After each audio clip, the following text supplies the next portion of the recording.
Hello, lovelies. So today we're talking about beliefs. And the reason is I came across a quote by Paracelsus, a renowned alchemist and physician of days gone by. It is all one whether you believe in something real or in something false. It will have the same effect upon you. That's interesting, isn't it?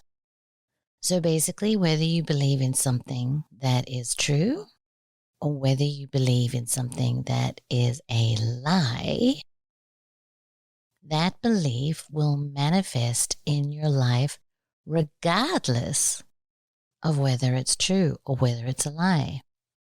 Now, I've talked before about how our families, our education system, and our society shapes our beliefs. We've talked about reality tunnels, algorithms, social media as well. All of these things affect our beliefs. Now, beliefs have always played a pivotal role in shaping human experiences. They hold the power to influence our thoughts, emotions, and our actions. Whether we believe in something real or something false, the effect on our lives remains the same. Well, at least according to Paracelsus. In Ingo's book, Resurrecting the Mysterious, he has a story about a very unusual placebo effect. There was a young man who had, I guess it's called fish skin, and it's where your skin turns gray and yucky, I guess. And this young man was working with two people to try to cure this problem. One was a doctor and one was actually a hypnotist. And what was interesting about the hypnotist is in looking at this young man's condition, which was very bad, the hypnotist believed them to be warts. And this is relevant because the hypnotist had successfully operated with bad cases of warts before and was able to remove them. And so the hypnotist decided, look, this is a really bad case, obviously, but let's start with one thing. Let's start with your right arm, and we will see if the hypnotism works on you. And so the hypnotist explained to the young man that he had had success in the past working on conditions by removing the warts through hypnotism, and the young man believed him. And obviously the healer himself was very confident because he had seen previous cases in which he was able to do it through hypnotism. So they decided on the right arm, they did their thing, and guess what? Voila! The fish skin, or the warts, disappeared from the young man's right arm. Pretty amazing. So amazing, in fact, that the hypnotist took the young man and ran over to the other doctor that they were working with, and they said, look what we've done. We've got rid of the warts. And the doctor shook his head and said, no. These aren't warts. This is a genetic condition that there is no known cure for, and it's definitely not warts. So I don't know how you did it, but you can't do this. And this completely deflated both the young man and the hypnotist. And so when they went back in to cure the left arm, as you might imagine, it no longer worked. Huge example of the placebo effect. And it's powerfully illustrative of the power of beliefs, whether your belief is wrong, true, or untrue, wrong or right. But one of the things that I've become increasingly aware of is what Ingo Swann calls the veil of lies. And these are small lies. They're kind of societal norms that create beliefs inside our heads, and there are tons of them, and they are so small. Maybe some are big, but some are small, that we don't even realize that we have them. Now, we know they're there because when we're on the precipice of making a decision about doing something that we want to, sometimes small, sometimes large, we know they're there because up rises a feeling in our gut. It could be guilt, it could be fear, but in general, it's a yucky kind of feeling. The next thing that happens is your mind is flooded with all these beliefs that support you in not taking that action. So on my Facebook page, I asked people for some examples of these kinds of little societal beliefs, and I did get a few. And one was that real men don't cry. So let's walk through that a minute. You're a man and something devastating has happened to you and you want to cry. You can feel it welling up in your chest. And the first thing that happens is you get this yucky feeling in your stomach. And that little voice inside of your head says, real men don't cry. And so what you do is you pull yourself together, you take a deep breath, you squish those feelings down, and you go on about your day. But we all know what happens when we squish our feelings down. And the opportunity cost of not crying is that other people don't realize that you're hurting, and you lose that opportunity to share and talk about those feelings, which is very therapeutic in itself. But also you miss out on the love and support of others who would eagerly come to your assistance if they knew you were upset. And so I don't know, is it too much of a leap to put together the idea that this little belief that real men don't cry could contribute to the massive suicide rate we see in men in our society today? I mean, it doesn't seem like too much of a stretch to me.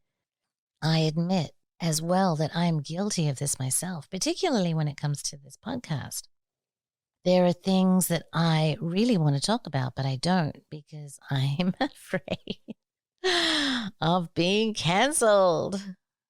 And that's a huge fear today. That's a huge, huge fear, particularly if you're, as in my case, my ability to eat is tied to my ability to communicate on these social networks. And so I'm not being true to myself, and I'm not being possibly that helpful to you. I must admit that I have got really sick of Jordan Peterson lately. He's acting out like a spoilt 3-year-old on Twitter these days. And I have more doubts about him than I had a year ago, say. And so I almost didn't watch one of his most recent podcasts. But I did, and I'm glad I did, because in that talk, he is having a discussion with Tim Ballard, the inspiration behind a movie that is rather controversial at the moment. The film is called The Sound of Freedom, and it talks about child trafficking. And while the information that they discussed in this was very horrifying, there was one portion of the discussion that really struck me in terms of this process of how the societal beliefs affect our ability to make choices and take actions when we are called to do things in our heart, but our belief is that these actions might have negative consequences in the real world. For example, my belief that if I spoke about all the things that I wanted to speak about on social media, that I would get canceled and wouldn't be able to pay my rent or eat my food, and that's bad because I like eating. And so it's that particular belief that is rather influential on me in my life. But what's interesting about this conversation, there's a part that's implied and there's a part that's explicit, is here we have two men, Jordan Peterson himself and Tim Ballard, his guest, that both gentlemen stuck firmly by their belief. And while they both sacrificed their well-paying jobs, and while they both dealt with fear and uncertainty, at the end of the day, and it might have been a few years, they ended up in a place that was far much better than they could possibly even imagine before they took the actions that they were called to take by their heart. There's a great lesson in there, and I'm going to play you that section in a minute because it kind of put me on my ass a little bit to think about it in those terms. And what might happen if we all thought about it in those terms?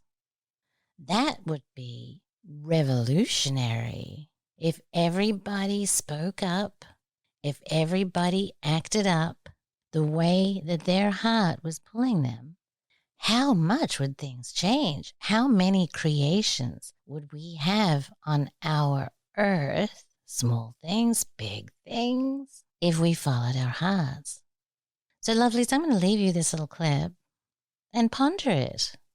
Ponder the little lies that we have in our head.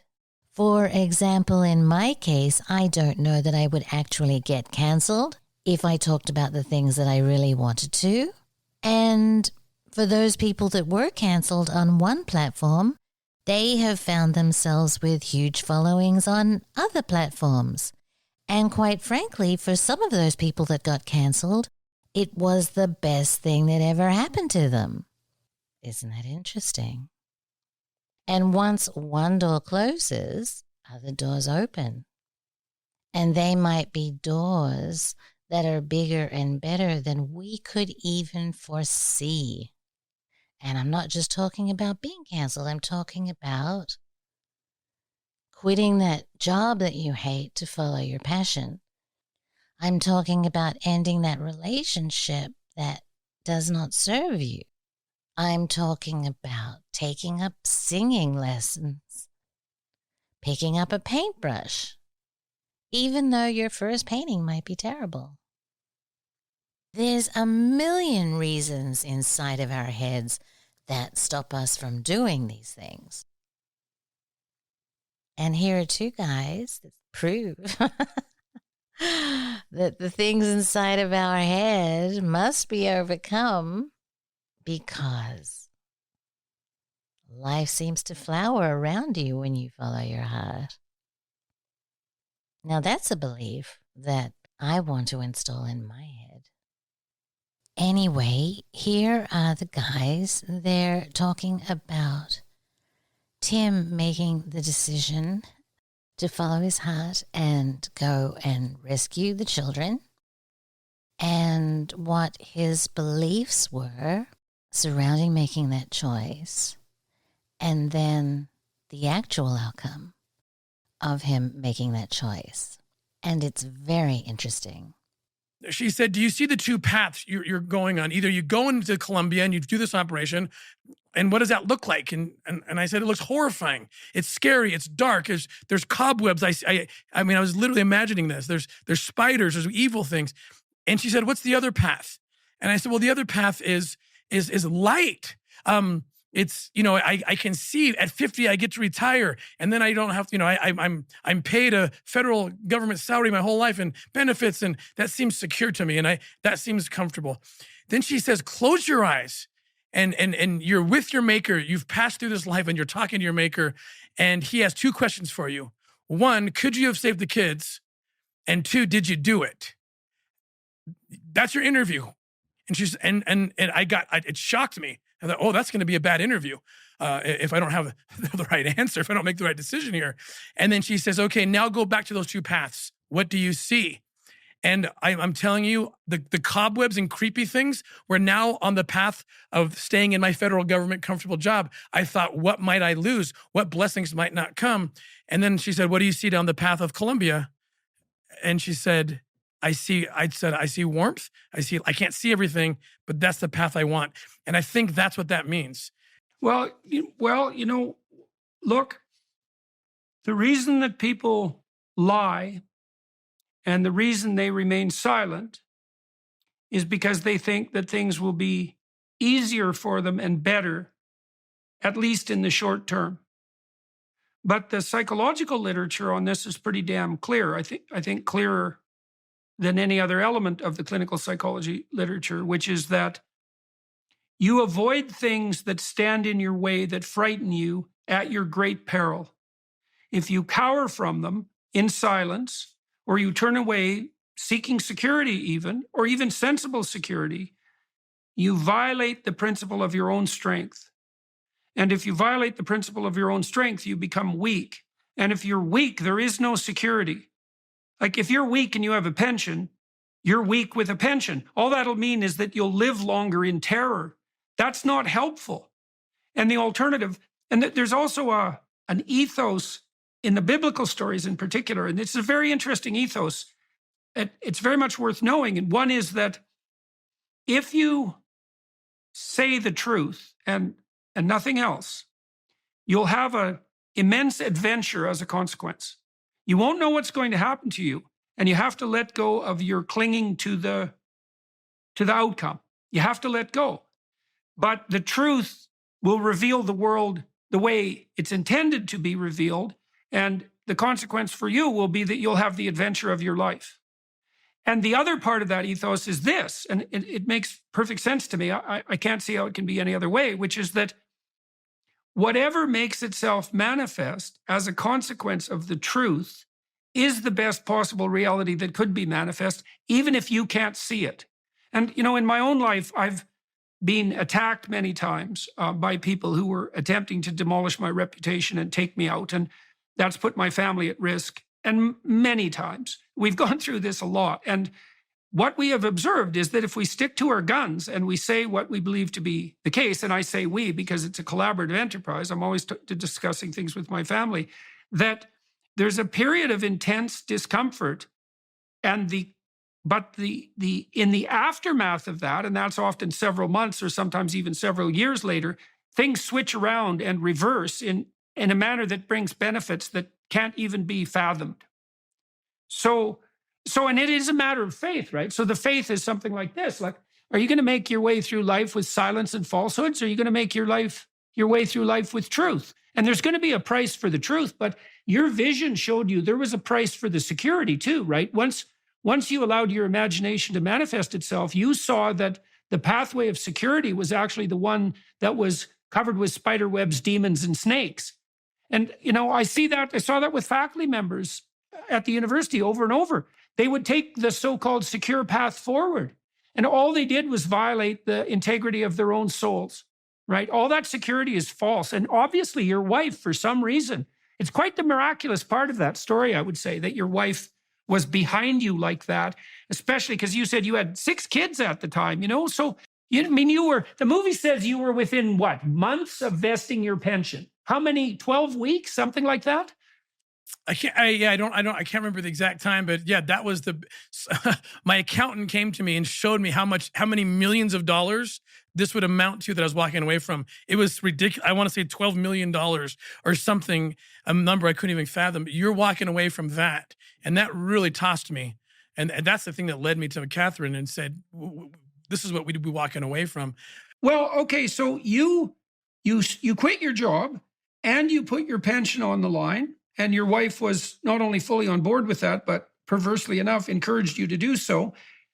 How has the financial support that made your continued existence and also the operations that you've undertaken, how has that manifested itself since? Like you don't have your pension and the government behind you, but obviously you've gathered resources around you personally and practically. Tell me how that came about. Well, I'll add this piece because that was my big concern. And Catherine said to me, and she believed it. This is all in that same conversation. She said, I don't care if we end up living in a tent. We will not go back to our maker. Instead, we didn't try to help these children. So that helped ease my mind, because I thought, well, then okay, if we lose our house. Now, the blessings did come.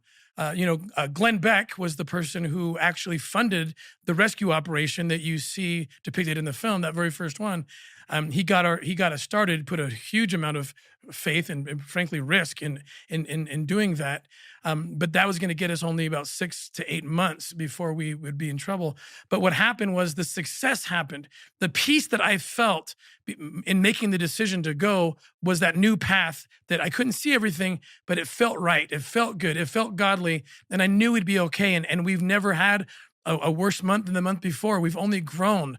Success breeds success. Donations start coming in. Opportunities come in. And frankly, I think I'll be better off financially as I look at my future than I would have been otherwise. Right now, we should just dwell on that for a minute. So we just want to dwell on how unlikely that is. So let's just go through this. So you make this crazy decision to quit your job and to forgo your pension, even though you've basically vested it. And you're well into your career. You're to the point where, in principle, you could have contemplated retiring and sitting to drink Mai Tais on the beach in the Caribbean, which I wouldn't recommend, by the way, as a retirement plan. And instead, you decide that, and with your wife, that you guys are willing to, risk living in a tent with your kids, but you're going to do this come hell or high water. And the consequence of that is that, perversely enough, you're actually more financially secure and you have more opportunities than you would have otherwise had by a lot. Right. That's worth thinking about, right? That's really worth thinking about, because you threw yourself all in, which is what you're supposed to do. And not only did that work on the fight side, because you have been able to rescue these children and to continue this endeavor, but none of the things that you thought you would lose, you actually ended up losing. That's correct. And I'm thinking of the words you just said 5 minutes ago about when you take on the challenges, you lose that weakness that you otherwise would have. I don't want to be weak with a pension. And like you said, I was able to be stronger, and that strength is the thing that frankly allowed me to expand my possibility of making more income and doing more things. In fact, I often journal, Jordan, often when I have the biggest challenges of my life that come and hit in the face with this or that, I take note, what blessings came, what good things came. And sometimes it's 90% of the good things before me sprung out of that horrific challenge, that the darts thrown at me, whatever it was. And so the principle that you're teaching really has played out accurately in my life over and over again. Well, if that doesn't give you something to ponder and to contemplate, then I don't know what will. More soon, lovelies. Thank you for listening, lovelies, and I want to tell you about the Magical Egypt Summit that is coming up in September. At the Magical Egypt Summit, we are going operative. We are dedicated to pushing the boundaries of what we think is possible. We invite you to join us on this exciting journey as we explore new ways of thinking and being and challenge our preconceptions about ancient Egypt and the modern world around us. Our lineup of speakers and thought leaders is unparalleled, with experts from a diverse range of fields coming together to share their insights and knowledge. From neuroscience to spirituality, from cutting-edge technology to ancient wisdom, we'll be exploring the latest breakthroughs and the deepest mysteries of the human experience. We invite you to actively participate, sharing your thoughts, posing questions, and immersing yourself in the profound wisdom of these exceptional minds. It is full of all my favorite people talking about fascinating subjects. So I invite you to come, and I hope you're excited as I am. You can find out more at magicalegypt.com.